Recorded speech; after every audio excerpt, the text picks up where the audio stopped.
Hi, welcome to a video of my flea market finds for Saturday, July 4th, 2026.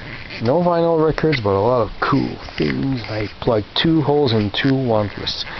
I got early. I didn't want to, but I got early because of this guy who said that maybe he would have records reserved for me to see first. Nope, he didn't have any. But he had this Oscar broom, and although it's used, it still has a lot of usage left in it. I've asked him how much, and I think he felt bad that have made me get up early just in case, and no returns for me. He gave it to me for free, and I insisted, wow, it's worth maybe $5, you know. I said nope. So I got the used Oscar broom for free.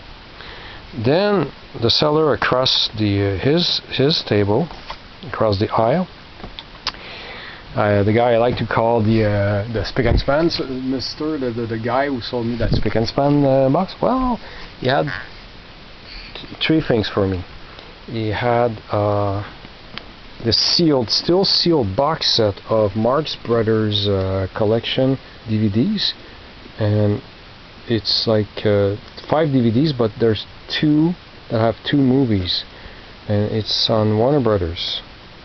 At first I thought it was a tacky no-name label or something. Nope, it says Warner Brothers. So we have 7 movies. Documentary, oh my goodness, commentary by Leonard Maltin, rare Groucho Marx interview, my goodness, cool. So you have, they're all there. Well, like they're all there. I don't know how many movies they made, but A Night at the Opera, A Day of the Races, A Night in Casablanca, Room Service, At the Circus, Go West, and The Big Store. This sealed 5 DVDs. You know how much this was? Well, he made me. I got 3 things. I'll tell you how much. And then I found this Seinfeld seasons 1 and 2. I've opened one, checked to make sure they were in good shape, complete. And he had also either 5 or 6. But I don't want to buy any TV series on DVD unless I can start from the beginning and move on and stop wherever there's a hole. I don't like having a hole and you can't watch the other ones at least until you got the hole. So, but I got this, and he had a beautiful 70s or 80s Sunlight bottle.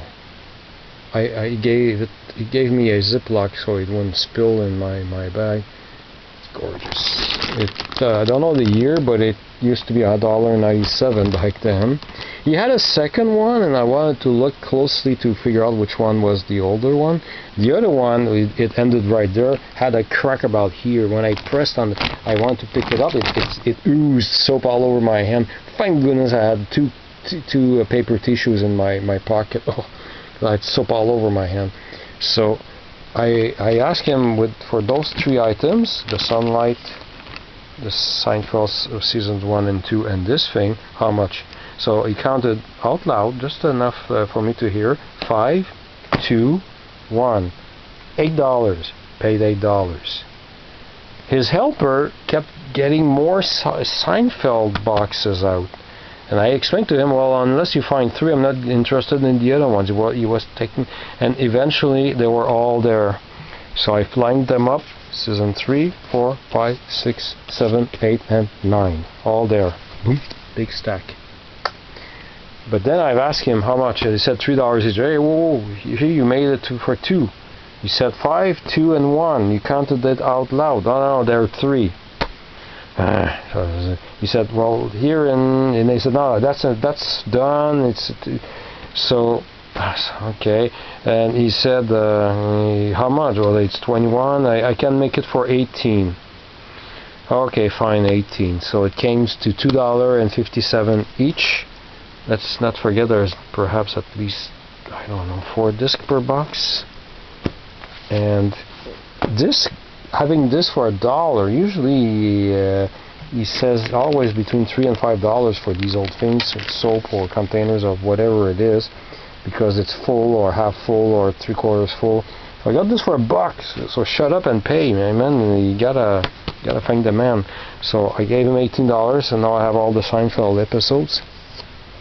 What was our next purchase? I'm trying not to spoil the coming items. I'm all over the place with the. Let's put this back. I'm nervous about this beautiful Sunlight bottle. that goes right into my growing collection of items. And a friend of mine, Michi45 on YouTube, he got me a, well, I'll show the video later when I eventually get the item when he visits me.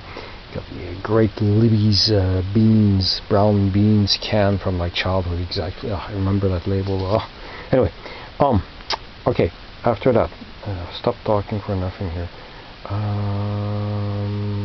Next purchase, $10 for the... Yep. A table, I made two purchases. The first purchase, they had little 2 containers full of these little fake play food items from the 70s or 80s, or they had some more recent ones.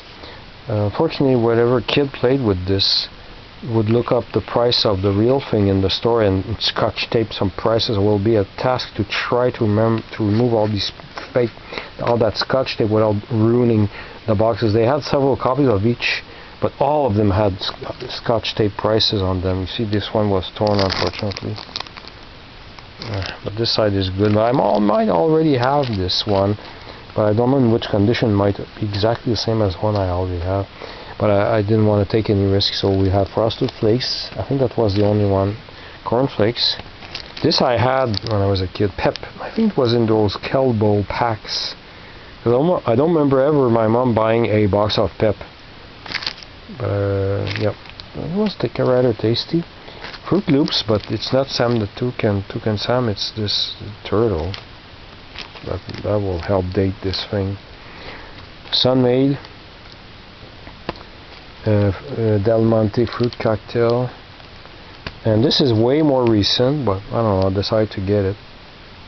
Colgate toothpaste, because I used to use Colgate until they sabotaged the recipe, and now I can't use it anymore. 1, 2, 3, where is that? 7. They were $2 each, or 3 for $5. So 3, 6, and 1 extra one, so 12. She let me have them for 10.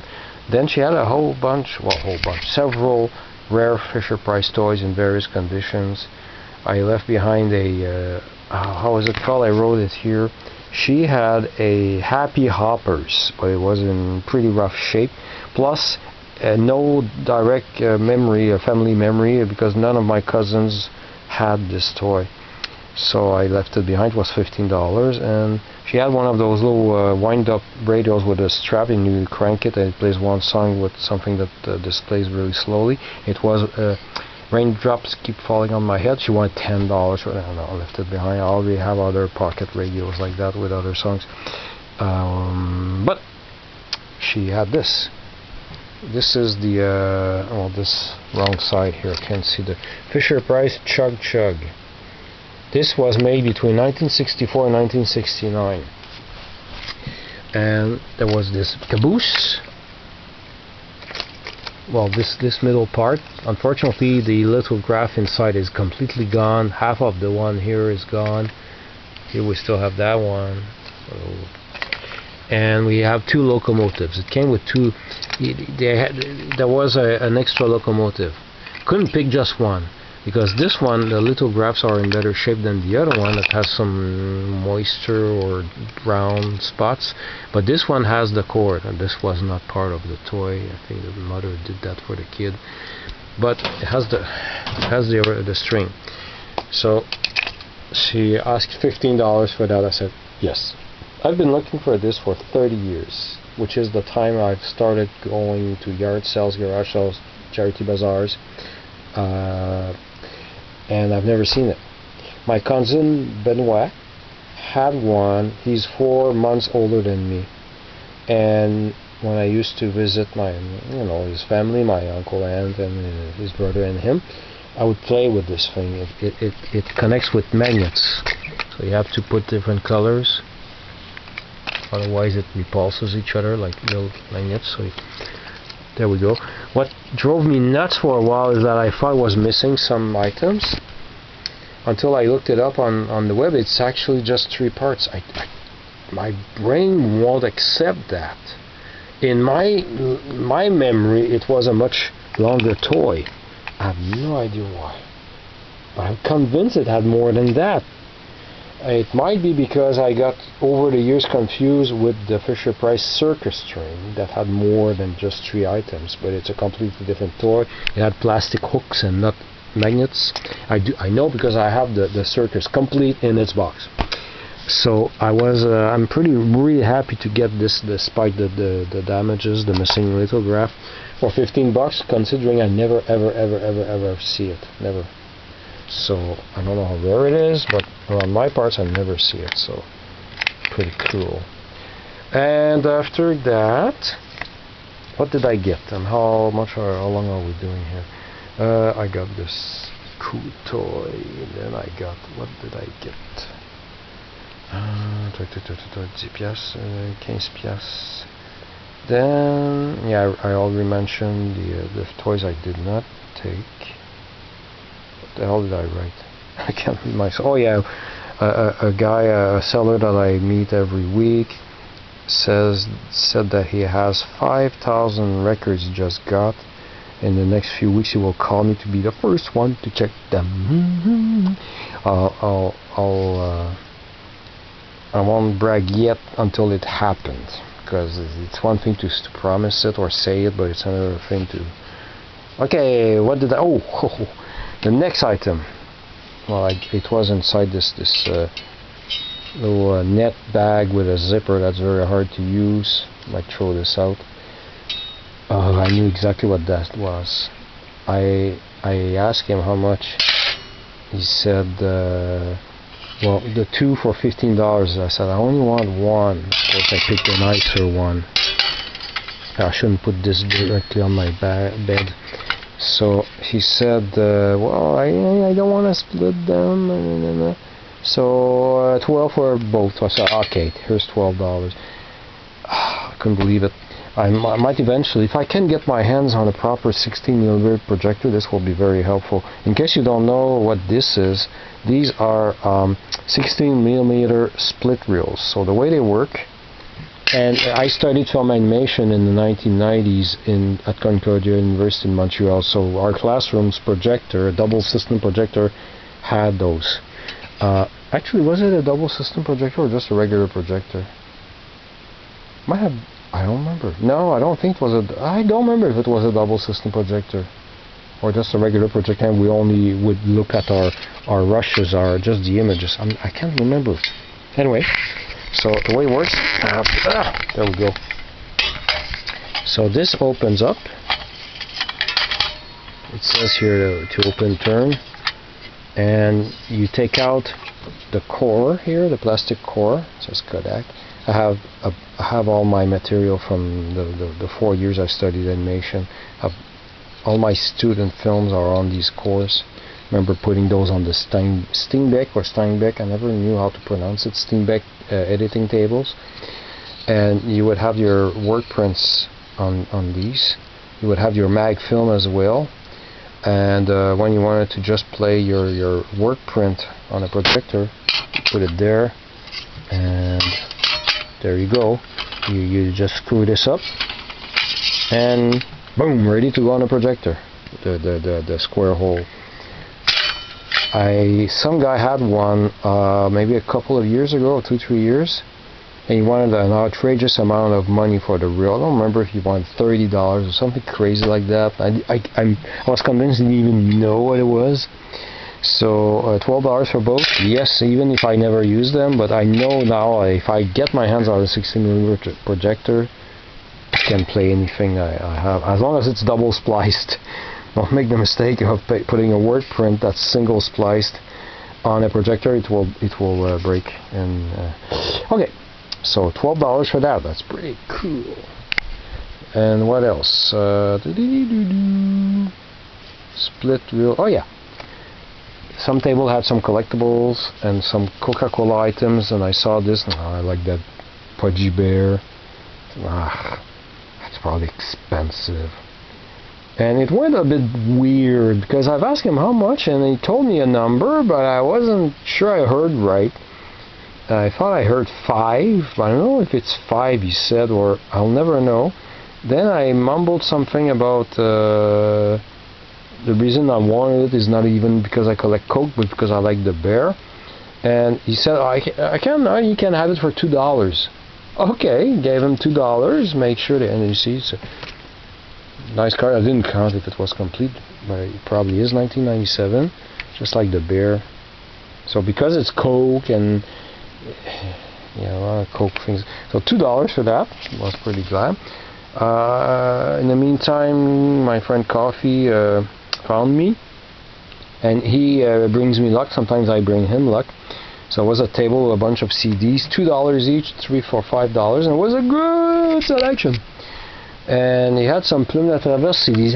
He had 3. I left the 2 others there because I have them already, but I didn't have this one. Plume de Traverse, j'avais pas ce CD de Plume de Traverse. Plumonium, Caroline, 2008. Je suis pas sûr, mais je pense que j'ai tous ces CD, mais il manque peut-être 20 ans il date de 2000, je pense. Je suis pas sûr si je l'ai ou pas, c'est ça mon problème. Mon inventaire n'est pas à jour. Ça se peut que j'ai tous les CD de Plume.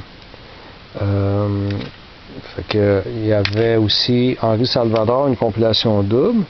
La boîte est brisée à l'intérieur malheureusement, il faut que je la change. Mais j'avais 2 CD qui m'intéressaient. Je vais switcher en anglais. So I got this Plume de Traverse. He's collected here in Quebec.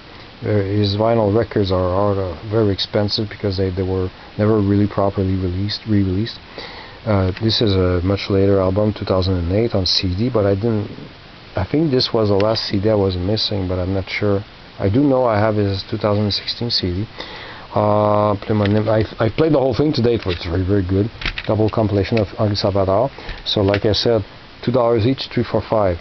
My friend Coffee had picked up 2 CDs, and we looked at each other. We were done, and I said, "What if we put them together?" Oh yeah, good idea. He put one back that he already had, was buying it like a spare copy.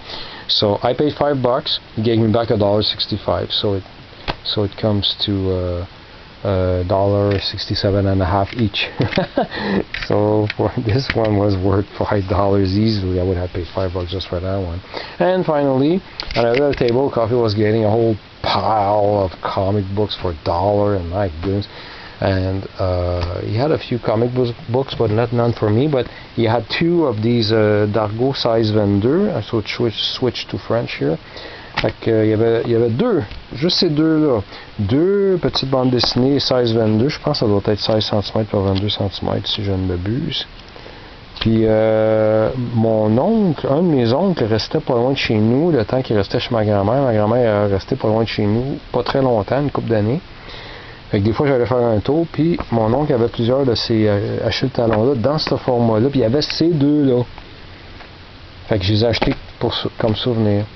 My uncle had these 2 books when they used to live at the corner of my street for a few years in the early 80s. That's still far away in time. So I wanted to pay $3 for both. He said 5. I said I was more looking for 3. And he said, okay, sure. $3 for the 2, and that's it. And that was my day. And thanks for watching. And I'm really, really stoked about the Plume CD, the Sunlight bottle. I can't pick a favorite. Damn, probably it's 30 years looking for this. I just need an upgrade, but pretty cool. Thanks for watching.